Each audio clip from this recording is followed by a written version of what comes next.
Welcome to the Gnarly Girls podcast. Today we're going to talk about Getting wet for the witch wound.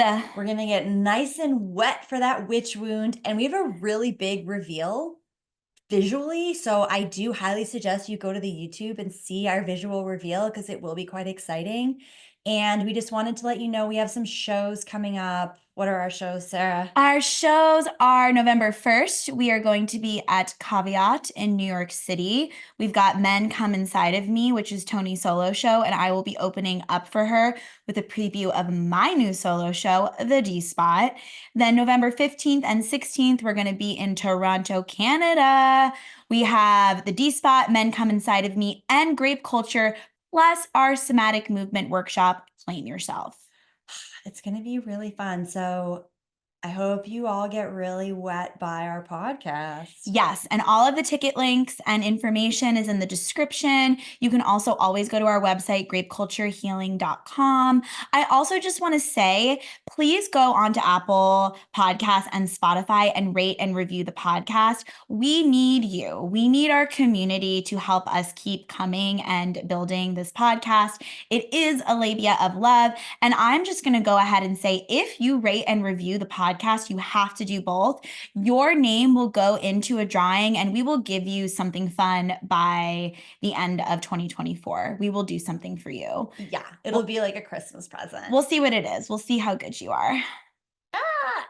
Oh, wait, we also have a Patreon. Oh, yeah. And we have like many tiers to this Patreon, and you should check that out. I will link that in the description. If you want to connect with us, if you want to be in community, join our Discord, get some playlists, do some seasonal shakes with us, maybe even get a combo one-on-one session where we double team dom you in a coaching, creative, and consulting session. I mean, that could be really good for you. So I think it will be incredibly healing and hot. ooh, feels so good. All right. Hope you enjoy our conversation. Enjoy.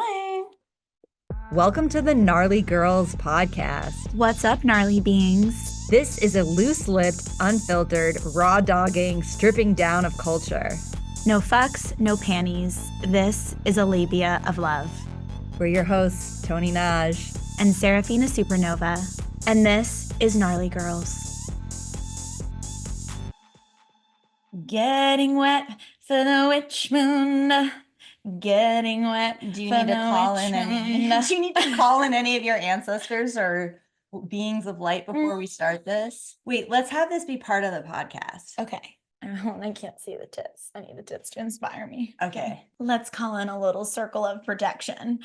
So I can't do anything, even start my day without calling in the one, the only Mary Magdalene, obviously. We're going to also call in Anana. Did you just burp? No, I just said, Oh, really? But I heard that burping is a part of ghost hunting, so but it really was just All right, so we got Mary Magdalene with us. Anana? Anana, Okay. queen of the underworld. She's got to like take off all her clothes and all the layers of her ego. That feels appropriate. And then Lilith, the first woman. Ooh. Adam was like, be mine, do what I say. And she was like, I'm going to utter the divine words. I'm going to call on Archangel Samuel and he's going to come in and then take me away. I mean, I don't really love that a man also saved her from her trying to save herself from a man, but maybe we'll work that out. I do want to know more about Lilith. So let's circle back to her because I hear about her a lot in astrology. And I think we should definitely talk about that. Okay, cool.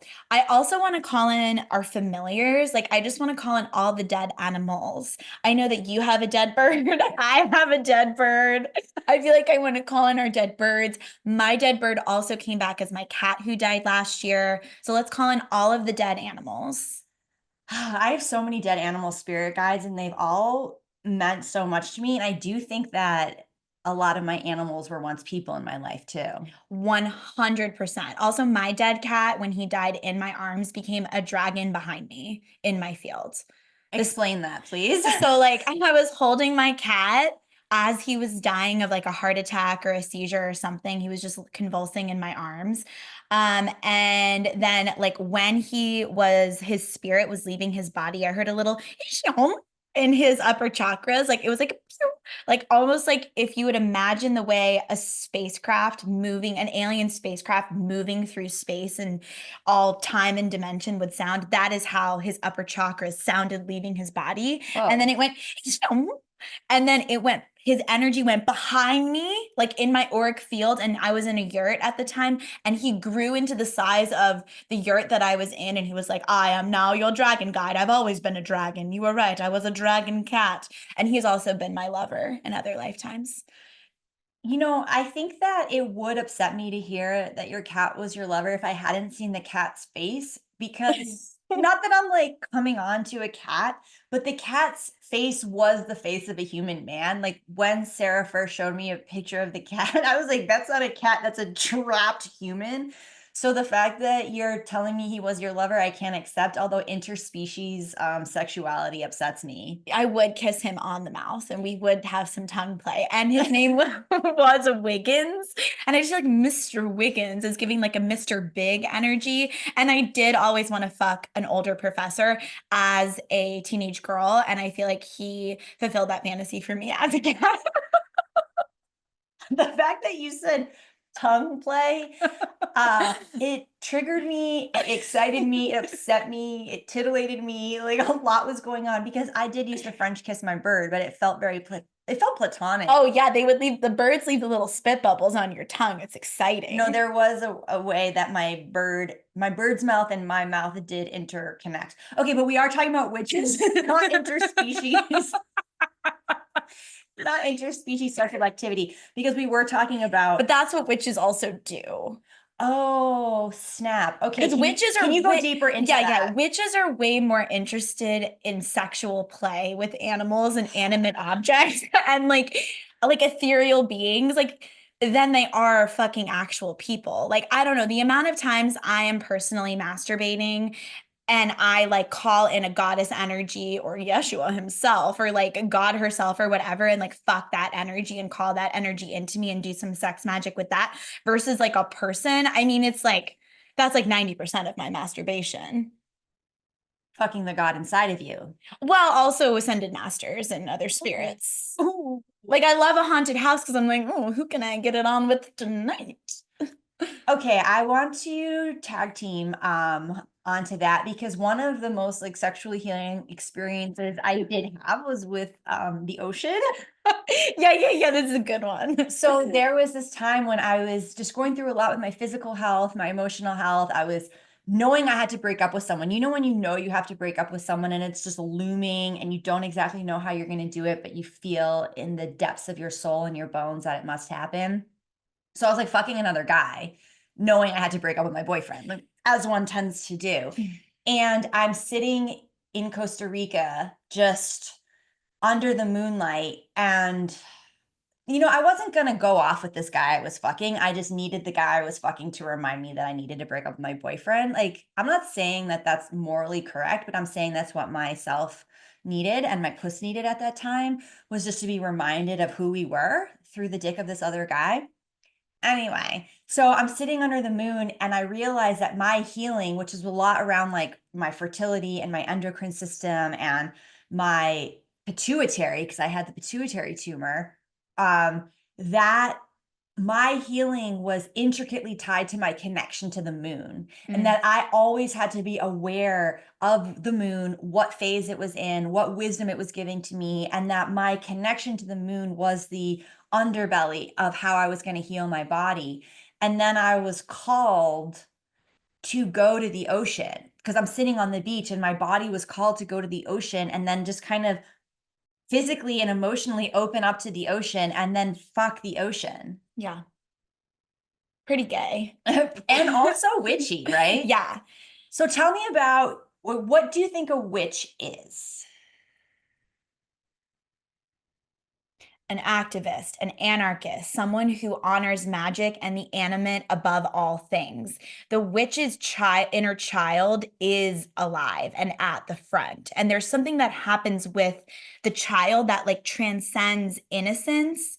One of my teachers talks about like the phoenix child within us. Like it's not like this inner child who we're like healing from their trauma. It's like this like this wild, playful, almost like ghost creature that's inside of us and like wanting to play and fuck things up and create new dimensions and portals. And they're just like unconcerned, like they're fearless because they Oh, haven't been impacted by the tragedy of the world yet. Like they're not the conditioned adult. The witch is not the conditioned adult. okay. I just want to thank you for saying that because I do think that culturally and in the zeitgeist right now, the inner child is often tied to the wounded inner Oh, it's child. so fucking boring and But one-dimensional. also has is so real. Yeah, for I sure. really connect to my wounded inner child much more than I connect to my wild inner child, but maybe I am not telling the truth. But I think But that's an intentional aim of like psychology, you know? Because psychology, I feel like just yes. recently has slurped up the inner child and just Mhm. just recently started talking about the mind-body connection. And of course, now we're pathologizing these things that magical practice and somatic practice and ancient practice has pointed to for For millennia. millennia. I mean, yeah, Yes. if I were a Buddhist from 3,000 years ago and I was like taken into the future and people were like, "Oh, maybe you should be mindful." I would be the most angry Buddhist. I would be like, "You fucking pieces of shit." I've been saying this for 3,000 Yeah. years. Okay, so my definition of the witch, I'm going to keep it simple. I'm going to say that the definition of the witch for me is someone who truly believes in their own healing Hmm. and who takes their healing into their own hands and into the energetic hands of others and the wisdom of others who also believe in healing themselves. Like, I think that healing is collective, and I definitely go to a lot of witches for my healing. I don't think I'm just going to be the only advocate for my own healing because I have so much to learn from others. However, all the witches I go to, I think believe they can heal themselves and they also are interested in loving me. Like, Hmm. I've been to a lot of quote unquote healers in my life, and I call them witches affectionately.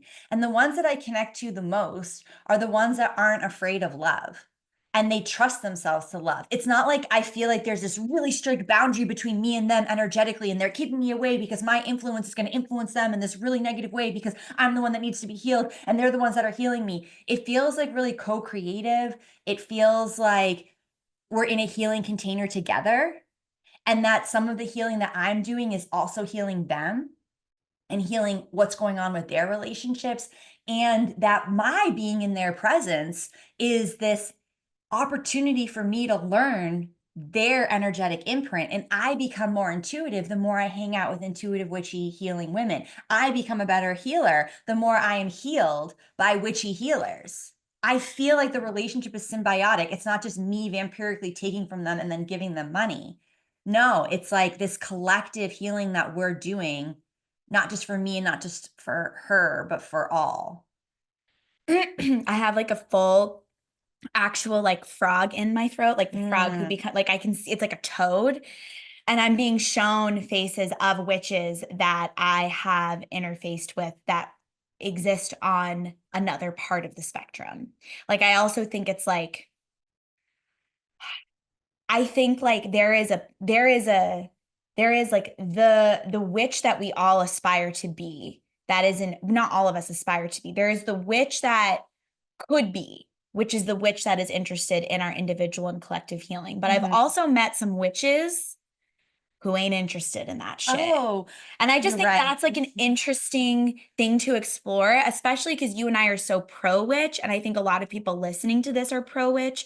But then to also like there's this one woman in particular whose face is coming into my field. And like this has happened to me quite a few times in my journey, but like I can just see a thing in someone's eyes. You know what I mean? You see when you see that thing in someone's eyes where it's like they're not inhabiting their own center and they have let other entities like come in and sort of like phantom MK ultra mind control take over the capacity for their own magic. Like I don't call Lilith or Mary Magdalene into my body and then and I actually don't believe that like the highest ascended masters and goddesses are interested in inhabiting us because I also Right. think there's like a dimensional spectrum of these witches and goddesses where it's like ascended masters are ascended masters for a reason. They did something on planet Earth and they physically ascended in their human body. And when they died, I feel like they went to a higher dimensional realm.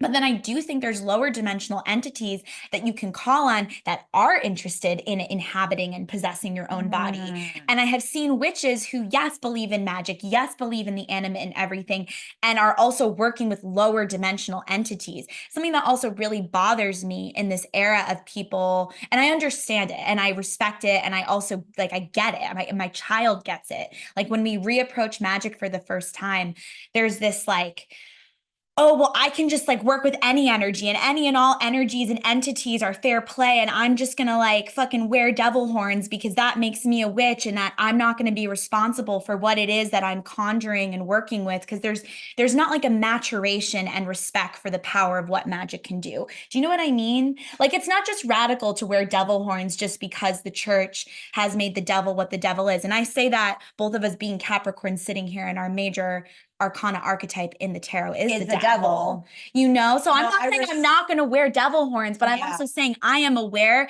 that I could call on a demon and a demon could possess my body. And that's a very different kind of magic and witchery than what I'm personally interested in as a witch. Yeah, I think that's an interesting point, which is reminding me of my own naivete, because I love to just see the world slightly through a lens of assuming the best of all people at all times. That is your gift. That is not mine.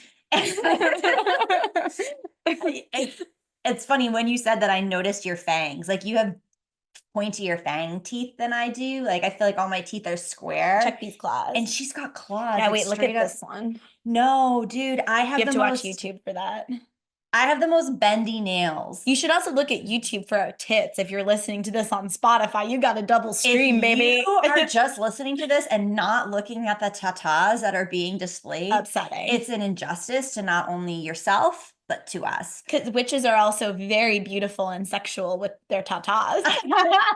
No, we made an active choice to bring them out to play. But I'm reminded how I don't have fangs and I don't have claws. I have very bendy nails. And I think there is an innocence to my approach to life that forgets about dark magic and forgets about black magic, which is also happening, which is ironic because I have been inhabited by quite a few demonic entities in my life, according to my main witch, Rosie. And so you would think I would have learned my lesson. Yes, they just However, cleared 2 dead people from my oh, aura last week. She was like, you don't even know these people. the codependence I have with intergalactic beings, I it's understand. intense. There was this one time where I went to see Rosie because I was convinced I had a demon in my sacrum. And Mhm. that when she was like trying to work on my sacrum, she was having this really hard time and she was like having this like like this physical reaction to trying to pull the demon energy out of my sacrum. And I said to her, I think what's actually happened is that I have been penetrated by a soul penis, and that penis has ejaculated, and there is a nest of demon semen sperm in my ass, and that they're breeding. And she was like, yeah, I think that's exactly what happened. Like we were fully in agreement because when you know, you know. Also, based on your trauma and that space having been like a space of violation. So I think any Ugh, space of violation is also then more vulnerable for a demonic entity to penetrate. my ass has been violated, my Yeah. pelvis has been Yeah. violated. That's so true. Yeah. And so I had this nest of demon semen in my ass. And while she was working on it, I remember I was feeling this immense amount of guilt. And I was like, what am I doing? I am discarding these intergalactic beings as if they're trash. I'm trying to get rid of them. Like maybe I should learn how to exist within them and let them feed from me because I should be more giving. Like I literally This went sounds through like my daily life. I went through a codependent spiral.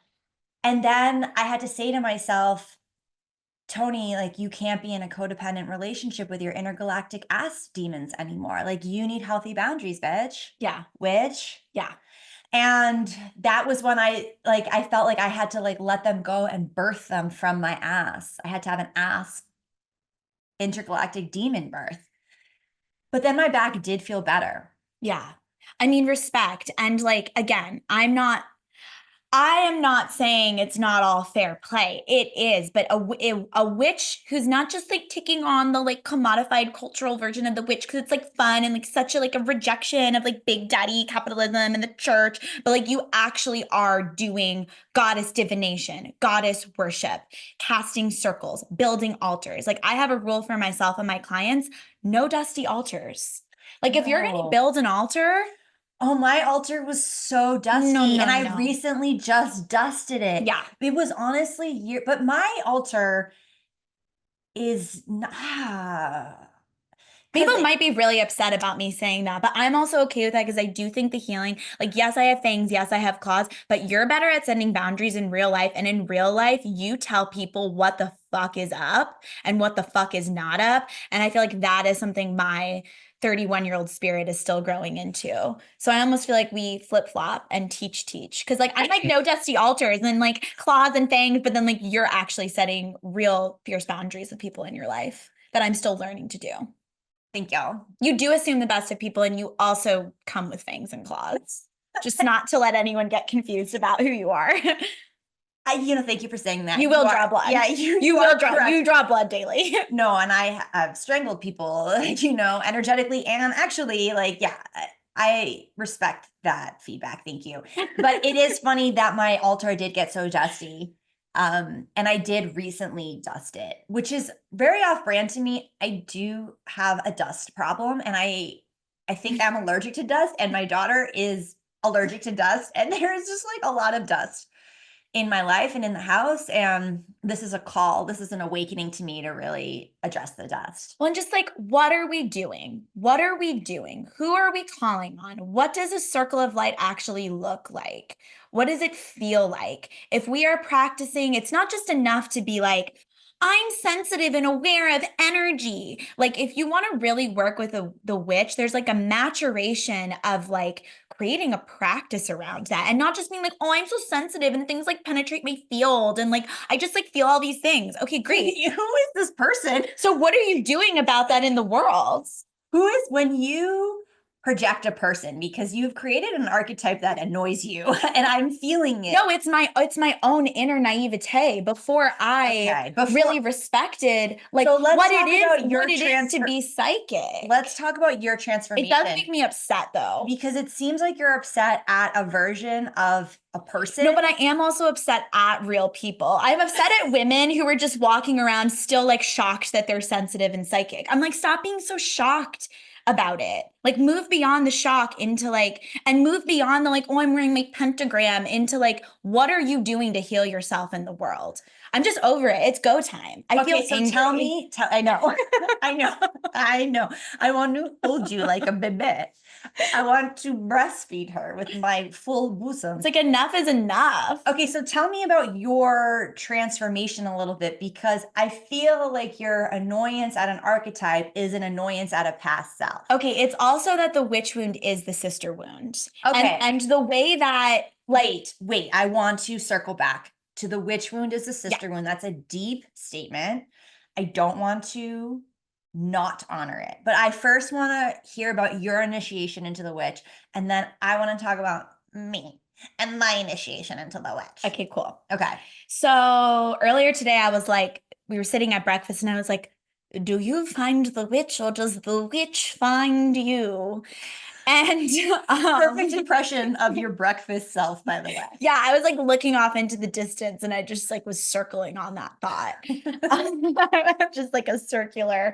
And I get more intense when I talk about magic and witchcraft than I do about anything else because I think above all else, it is probably the most important thing in my life.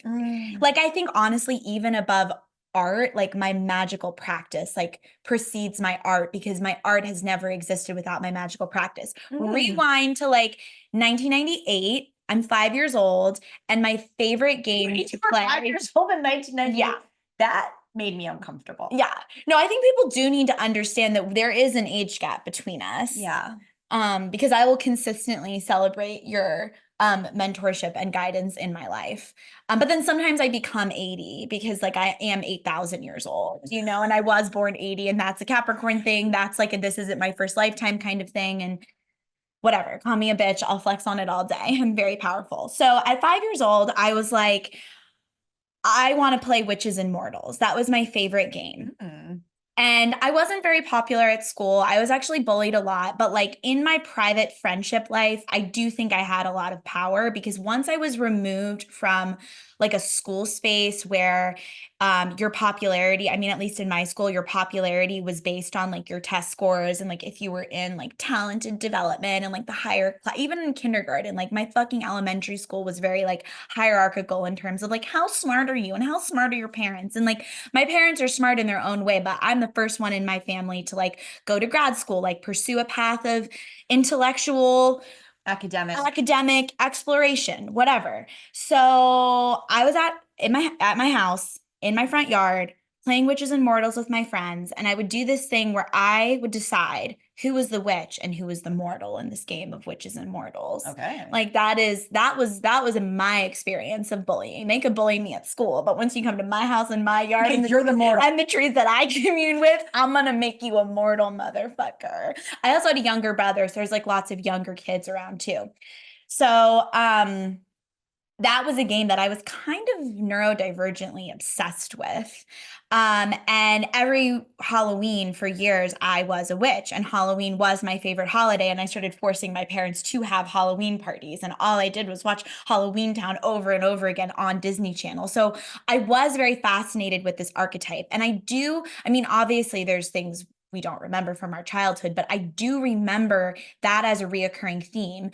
And then I also remember that when my family would bring out the manger, very Catholic, for Christmas, I would have these like baby little Polly Pockets. And because I had read that Mary Magdalene was a dancer, I was like, me too, I'm a dancer because I started dancing classical ballet when I was 3. And I was like, oh, I see myself in this archetype in the Bible. Like, why isn't she in the manger? I'm going to put her in the manger. So there was this like fascination with like the dancer and the witch.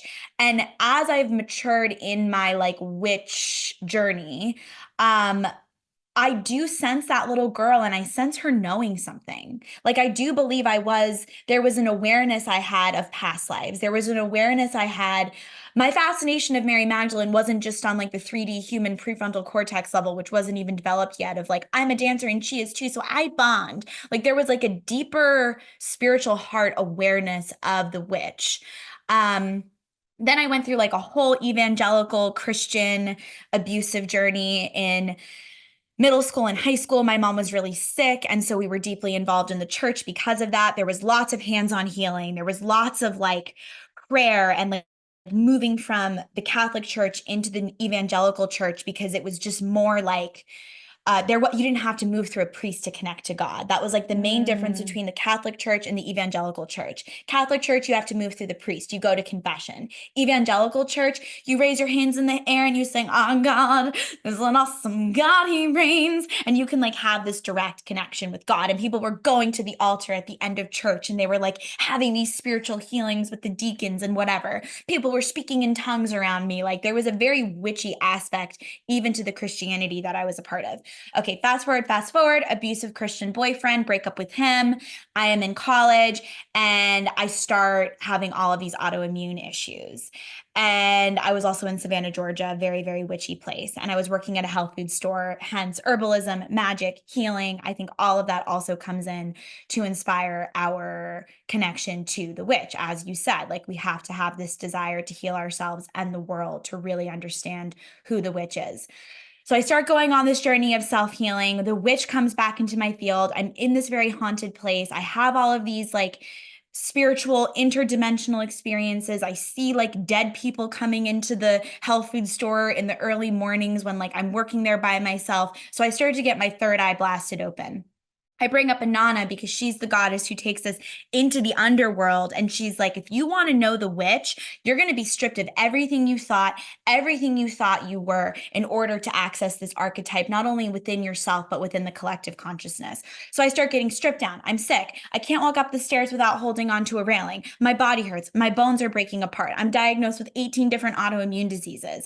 Then I stumble upon a teacher in grad school, and she's like, here is a book about the goddess. I want you to flip open to a page in this book. This is a practice of divination where you can just it's actually called bibliomancy, where you hold a book in your hands and then you open it, and whatever you open up to, that is the healing that you need. And I opened up to Durga, who is the goddess that Kali Ma, the Hindu goddess of sacred rage, sprouts out of. Like Kali Ma sprouts out of her third eye in response to her own realization that she is angry. And I'm like, okay, so the witch and the goddess are trying to show me that I am angry.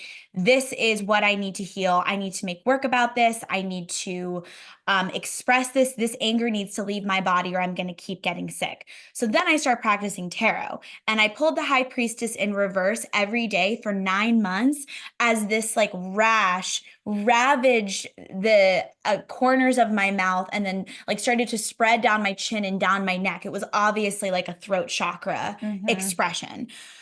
So from that point on, I pretty much started pulling tarot every day and building altars and realizing like, oh, like I am a vessel for communication. Like I can communicate with these goddesses.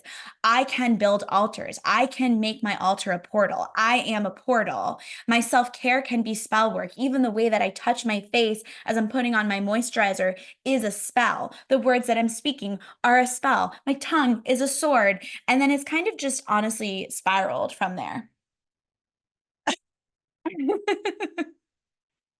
Okay. Thank you for sharing. Yeah. Yeah, that was a really lovely journey that we went on with you. And I think, what I was really picking up on is how, being raised within the Catholic and Christian faith, there was this missing element of the feminine. Yeah.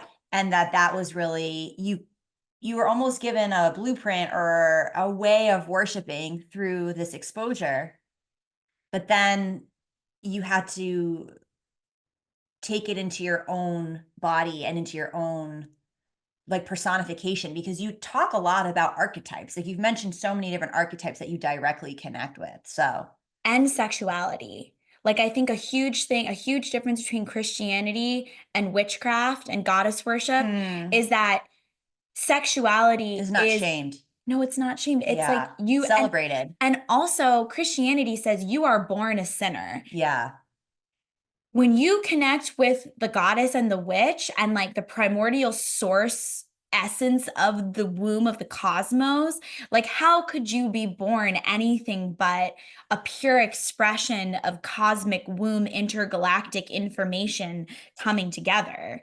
There is an ultimate shame programming that gets stripped. I think the witch is constantly on a journey to heal her lower three chakras, her fear and sense of not belonging in the world, and root down into trust, faith, and belonging in her womb and solar plexus. And not to say it has to be she, but like in the womb and solar plexus, like this deep sense of guilt and being unworthy of pleasure, to then like actually working with pleasure as the mechanism for spell casting. And then in the third chakra, in the belly, in the digestion, like the shame, like going from I was born a sinner, I need shame to operate, I need to suffer in order to evolve, to actually I need to decide that I am worthy of all that is here on planet Earth for me to explore, because I am a child of the Most High. Anyways. Yeah. Respect. Yeah.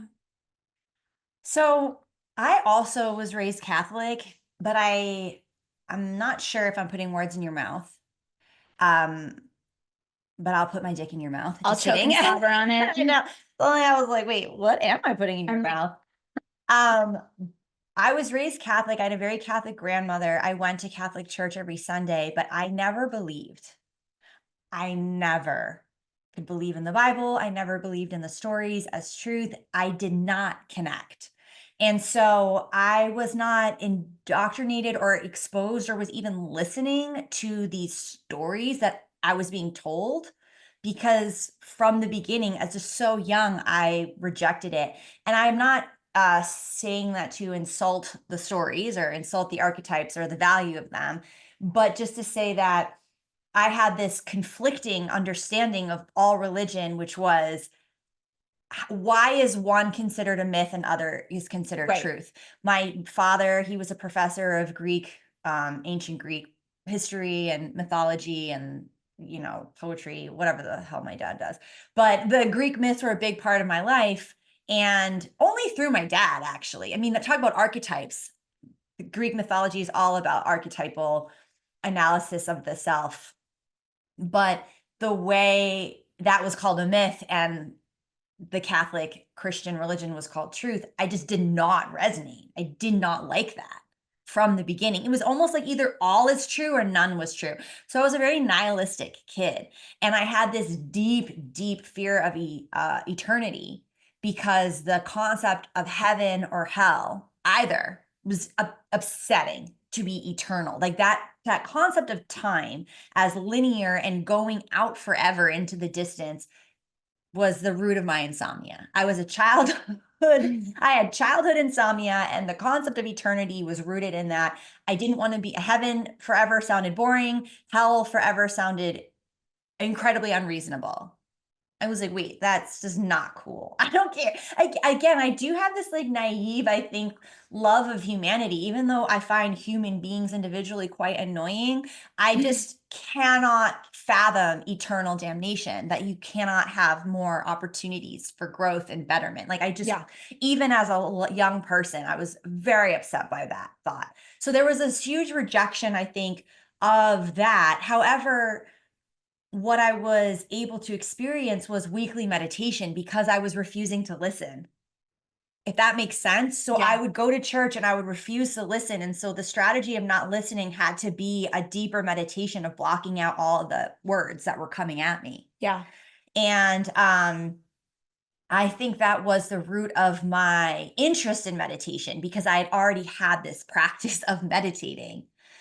And meditating was my connection to God source, spirit source, whatever, because I do think everyone being in a room collectively worshiping together, regardless of whatever religious indoctrination, is really powerful, is really healing. Like, I believe in collective prayer. I believe in collective consciousness. I believe in the collective intentions having a direct impact in our world. So I think that my time in church was valuable in many ways. However, I think what it did was brought me to meditation.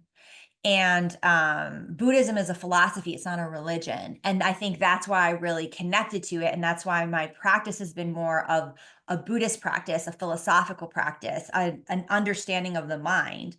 And my birth into which energy, I think, kind of similar to you, came from my own body's breakdown Yeah. and feeling like this desperate desire to heal myself. And my aunt actually was the one who put me in a circumstance where she was like, hey, there's this healer. She paid for 10 sessions with this healer, incredibly generous. She set up the appointment and she put me there. She brought me to the first appointment. I had never seen a healer or a holistic healer or anything like that. This woman practiced Reiki on me. She put crystals on me, and she told me something that changed my life, which was, and again, some people would really bristle at this, and I understand, but I was dealing with a brain tumor in my pituitary, and she said to me, you created this brain tumor. Mhm. A giant did not open your head and put it in you. Your body made this. Your body can take it away. Your body can heal because your body created, like, what can be created can be healed from your body's perspective. And I understand that that could seem victim blamey or however people would want to reject that. But for me personally, that was the most empowering piece of information. Cause I was like, oh shit, like, okay, Yeah. I felt like there was something I could do. I didn't feel like a victim anymore. I actually felt the opposite. And so this woman, Deborah, so funny, her name is Deb, it doesn't sound very witchy. Like, my name is Deb. She had great tits and she was hot. A witch. She was a hot ass witch, but she was the beginning of like me really taking spirituality seriously. That feels like the crux of, I think, the frustration I feel, and I have witnessed this in you too, like people not taking spirituality seriously Mm, or acting like um naive to think that we are powerful creators and that energy is real. Like, and somehow that if you are valuing the impact of energy on physical reality, that you are disregarding science, when actually the most powerful, intelligent quantum physicists all arrive at a point of having a God awakening. Oh, all quantum physicists are witches. Hello. I was going to insist upon that. Agreed. And I think something I fuck with you so deeply, I mean, I fuck with you for many reasons, but like one of the things I really deeply fuck with that I think is like a deep point of connection for us is our refusal to be victims of whatever it is that we're physically experiencing. Like, Mm. I'm actually in this now moment going through some like intense physical re-triggerings, activations, autoimmune things, and like to have a friend to talk to about this with, who's not like, oh, I'm so sorry about what you're going through and that's just so hard, and like capitalism and patriarchy, but like you're willing It to. actually does sound like me too. I was No, like, wait, I'm no, saying all those things. no, but you don't though. But you don't. Like, it's like we already know all those things, Right. I'm right? like, It's like, no, like let's actually examine like you. Yeah. what's the deeper energetic pattern that's not only motivating this, but what's asking to be cleared. And like we can't your husband sent us a video about this yesterday. We can't sleepwalk into our awakening. And I think like me and doing that voice and whatever, it's like I don't even feel like it's me just like externalizing my own inner thing that I'm annoyed at. It feels like this collective archetype, especially like forget about men. I mean, if you're a man listening to this, that's fine. But I want to talk specifically to women. Like, we have got to take the fact that we cyclically bleed with the moon, and like it happens once a month, and then like the moon is full once a month, and it's like in every 30 days. We got to take all of that so much more seriously. Like, we really have to understand how powerful we are, and we have to stop, as one of my teachers said to me, and like the crux of like 18 Kundalini awakenings that I was happening and Dark Nights of the Soul, I think they're the same thing. Don't act confused. Like, how long has the feminine used confusion and disassociation from their power actually as a protection mechanism? Because knowing your power and being powerful and owning that power, like, it just comes with a lot. Not Well, only responsibility, sorry, but it also comes with the potential to be killed. Hence the witch trials. hence the witch trials. And I want to talk about that. I just wanted to say that, we are all spiritual and we are all witchy and we all have the capacity to heal ourselves and heal others. I believe that in my soul. We Yeah. all have that. Same. And therefore, when people make spirituality their identity, that is where I kind of am like, I bristle, because spirituality is not an identity. Yeah. It is our birthright. Yeah. It is a collective. Being a healer isn't an identity. It is our birthright. Being Yeah. a witch isn't our identity. It is our birthright. So I always like feel this deep, deep, deep yearning for everyone to understand that, even someone who doesn't think they know or care, they could put your hands on you and there is a healing that takes place if they just genuinely care. Yeah. And having more trust in each other. If we trusted each other so much more, we wouldn't have the current I almost said circumcise.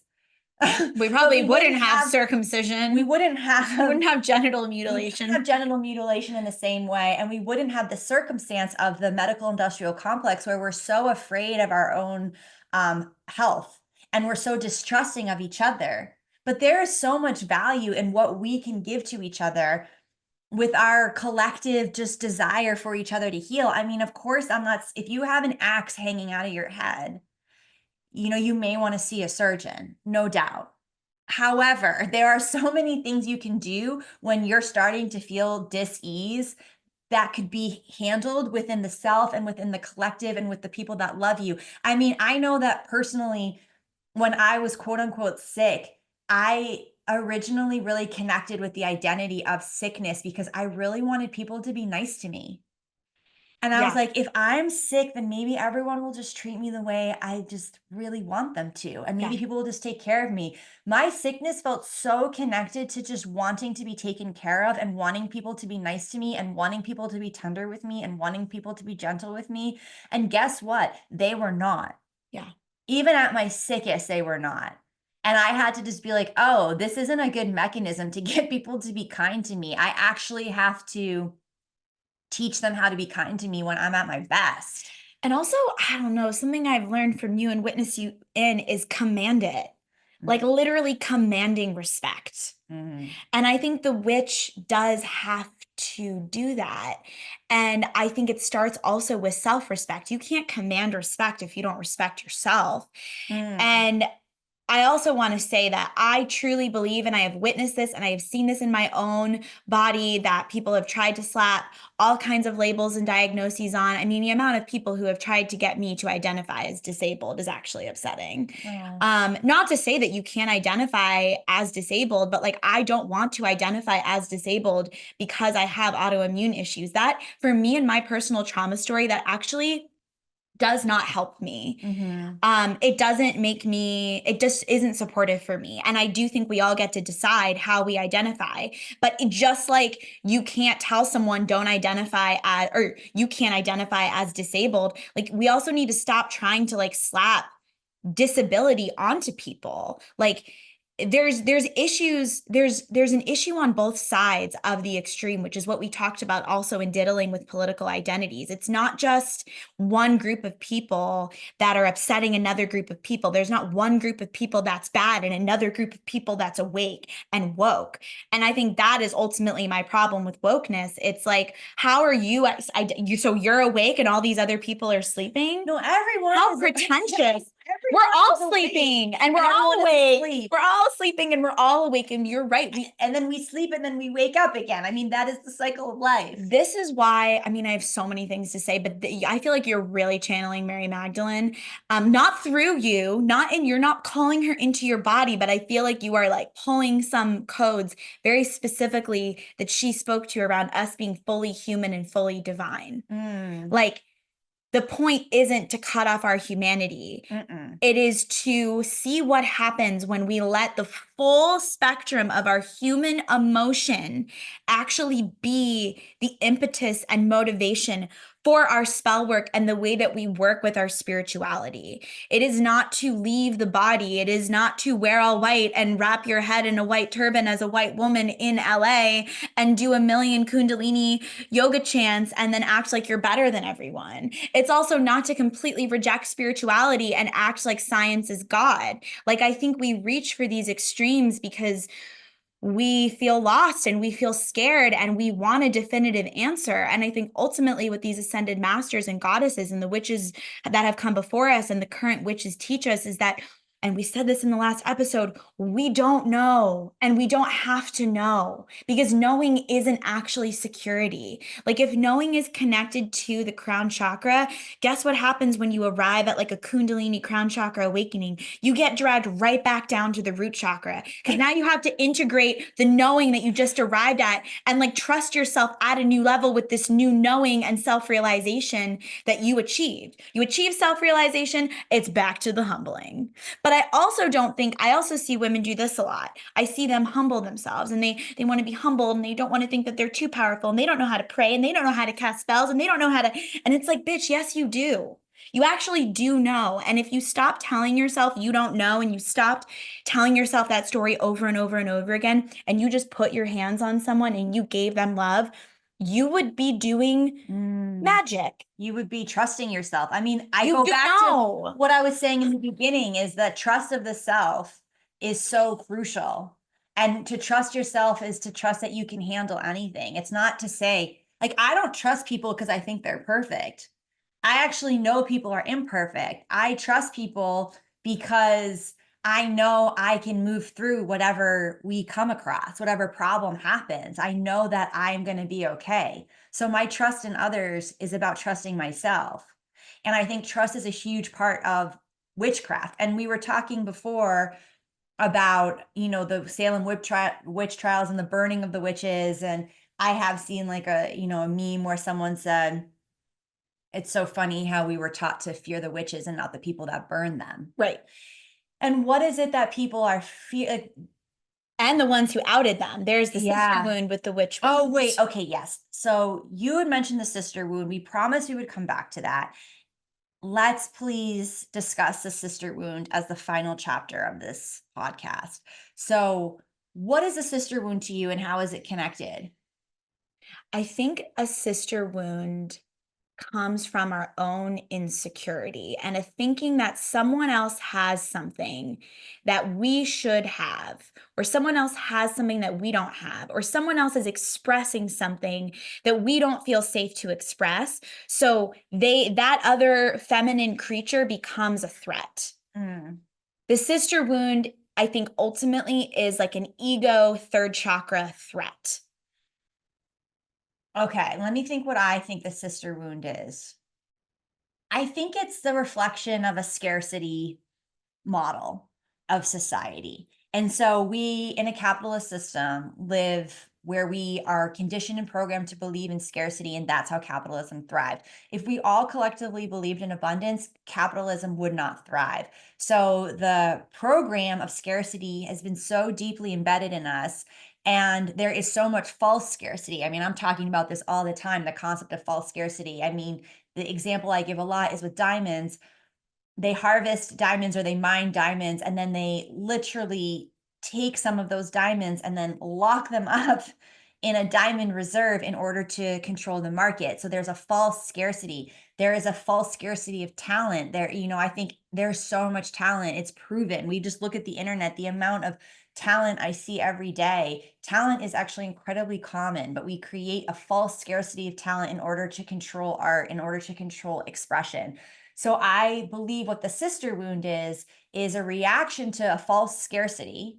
Mhm. And then because we've been in a patriarchy and so reliant on men to support us, I don't know why I made quotations, like actually support us, to pay for us, to house us, to um quote unquote protect us, To lead us. to lead us. I mean, the fact that like men wage wars and then they're like, "Oh, we're protecting you from the wars." You want to protect me from a war, dude? Don't wage a fucking war. Yeah. You want to try that? You want to protect me from men? Why don't you talk to other men and say, "Hey, don't grape."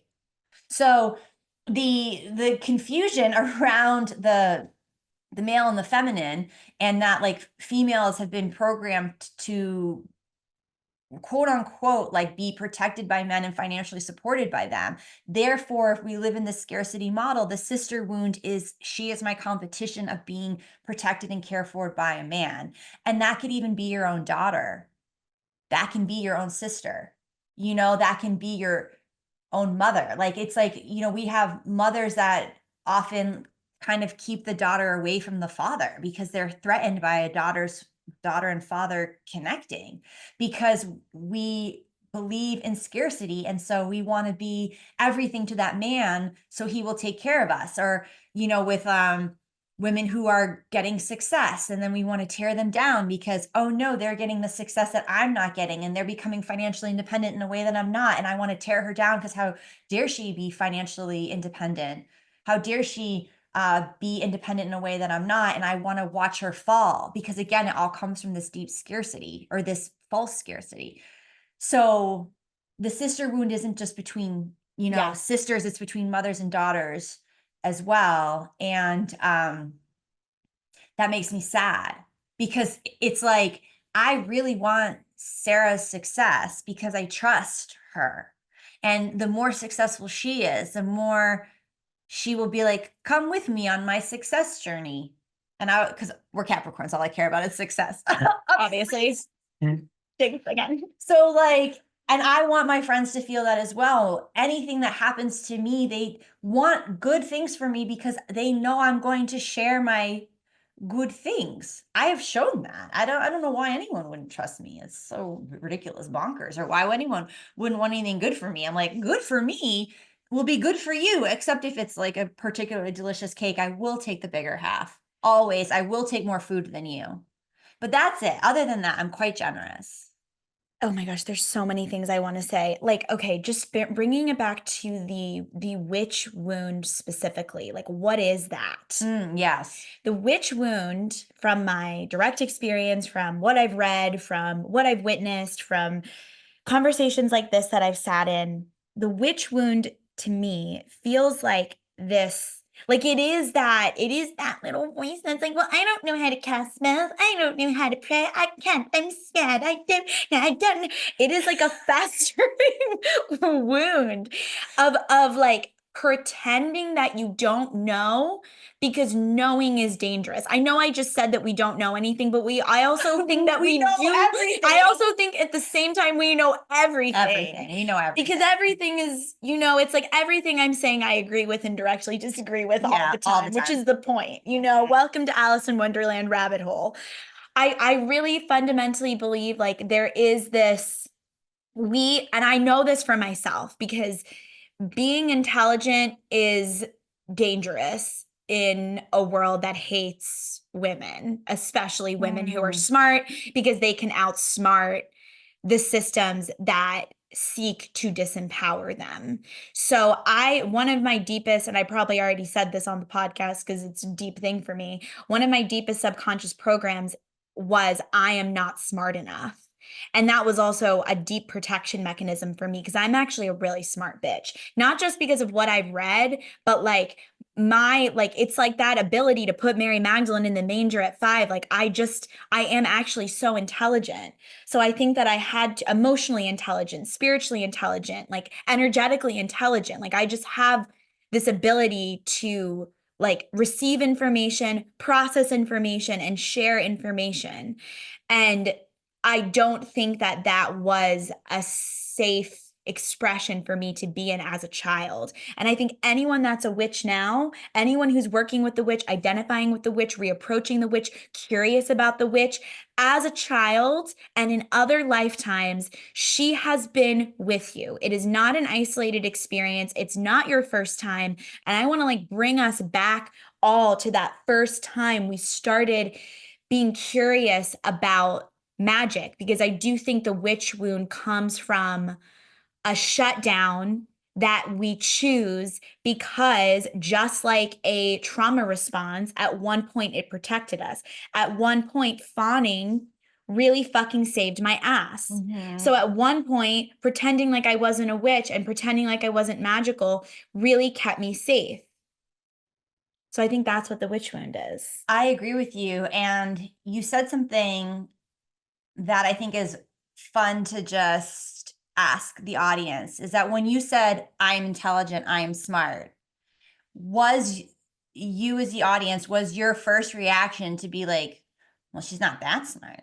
Well, that's the sister wound. Right. And it's like, if you were to say, I see this happening a lot, even with myself. If someone's like, I'm really pretty, or I look really young for my age, kind of the first reaction is like, well, you don't look that young for your age. It's like there is this thing, because it's like you're saying the thing about you. And so immediately I'm going to compare you to the thing you're saying, rather than just letting someone share what they are feeling, about themselves.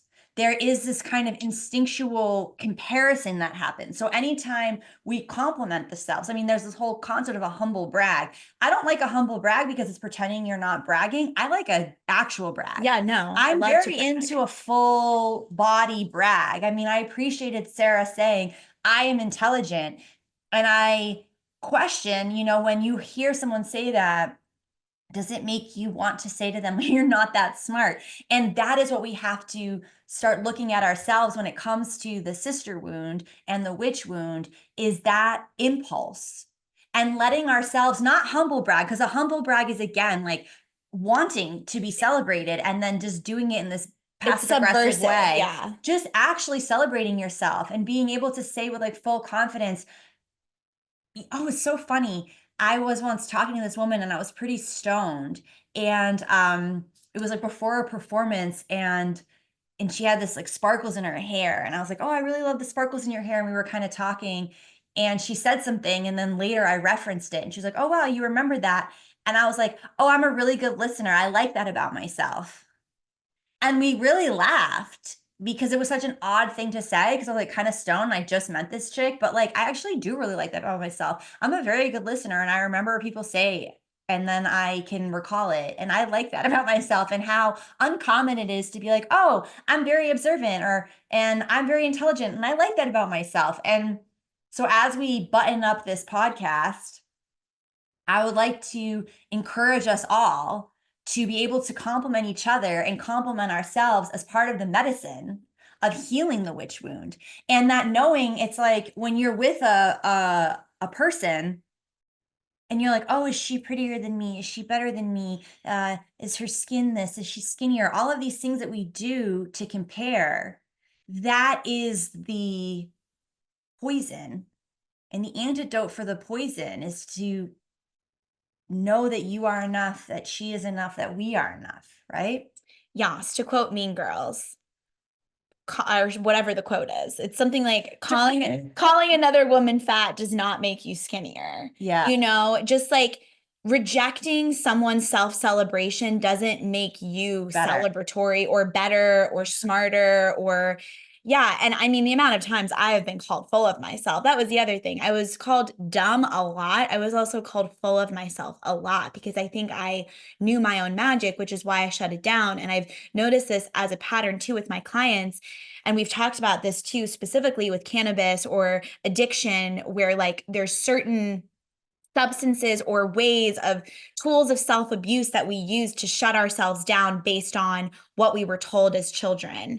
And I think that that's also, though, a part of a soul agreement that really powerful witches and artists and activists agree to. Like, I do believe that your trauma was not in vain and that it had a purpose, because if you're able to touch, I think, especially at this moment on planet Earth, if you're able to touch that like gut wrenching, ecstatic grief and pain, then and we talked about this last episode too, like then the way that you show up, you're not gonna like belittle other people's experience. Mhm. And then when someone is celebrating themselves, like you're gonna want to celebrate that because you know how hard it is to arrive at that place after experiencing pain. And I think something we also have to do is not assume that we know what other people have been through based on how they present, based on what they look like, based on what they've created for themselves. We don't know what people have been through unless we directly ask them and then we sit and listen. Because the amount of stories, it's so easy to make up about someone.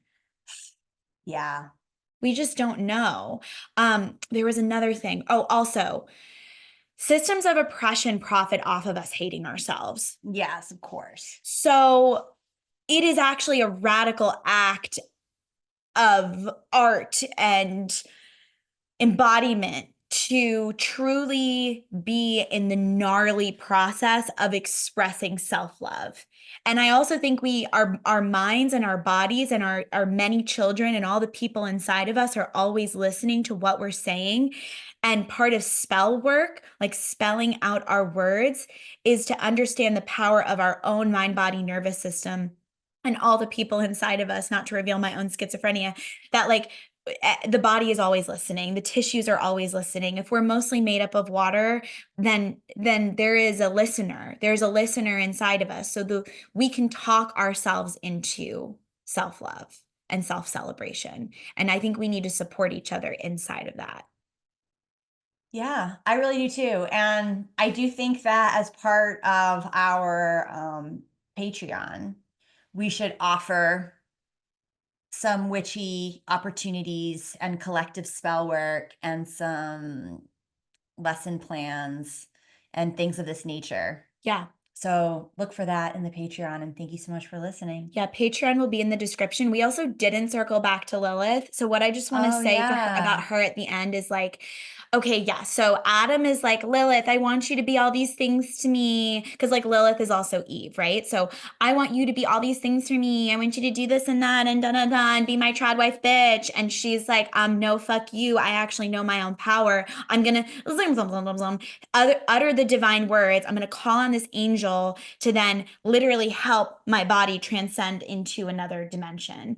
Um, And something because at the beginning I was like, she's like escape one man, she called on another man. I was kind of like, I kind of poo-pooed that, but I also actually kind of want to celebrate that because then you also told Mm. that story about fucking that dude to break up with the other dude. And I think that's like also an Like, I aspect of the really honor witch. that dude's dick. For That sure. dude's dick really was a deep healing for me. The witch is not scared to get dark. She's not scared of her own darkness. I don't really know if she's that concerned with morality in terms of how we define that inside of capitalism and like the church industrial complex. Because Lilith is also known as a dark goddess. She's known as the bat, and she is a symbol because of the bat of transformation, the transformation that happens in the dark. Like Mm. she did have to reject the dominating masculine and call on this angel, which I actually, even though his name was Samuel and they do refer to him as him, I do actually think all of the angels are non-binary and genderless. Like my experience of all of the archangels is that they are non-binary. I think they have all of the things. Yeah, non-binary archetypes, agreed. Yeah, our angels are non-binary is kind of the end of this. So That's actually a really sick t-shirt. angels are non-binary. Yeah, Yeah. let's make that. Yeah. Okay, on our merch, you will find angels are non-binary t-shirts. Yeah, that's cute. Yeah. Okay. Okay, thank you. Thanks, Sarah. Thanks, Tenny.